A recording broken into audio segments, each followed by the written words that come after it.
ఆమె మాట్లాడిన మాటలలో ఐక్యరాజ్య సమితి చెప్పింది పక్క దేశం వాళ్ళకి ఇబ్బంది అయితే మన దేశంలో ఆశ్రమం కల్పించాలని ఈ యొక్క ఐక్యరాజ్య సమితి చెప్పింది అని చెప్పాడు. కానీ ఐక్యరాజ్య సమితి ఏం చెప్పింది?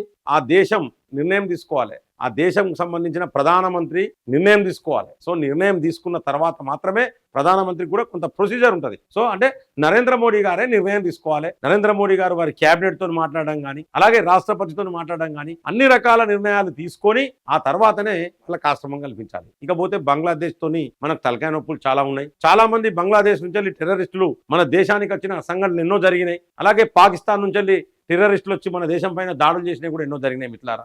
ఈమె మాట్లాడిన ఈ యొక్క వ్యాఖ్యలతో చాలా మంది అక్రమంగా వలస వచ్చే అవకాశాలు అయితే కనిపిస్తా ఉన్నాయి. కాబట్టి ఇలాంటి మాటలను ఖచ్చితంగా ఖండించాలి. మరి ఇలాంటి వాళ్ళేనా ఈ యొక్క ఇండియా కూటమిలో ఉన్నది? మన దేశాన్ని రక్షించాలంటే ఈ ఇండియా కూటమి ఏ మాత్రం మన దేశానికి రక్షణ కాదని చెప్పేసి కూడా నేను ఈ సందర్భంగా మీకు తెలియజేస్తా ఉన్నాను.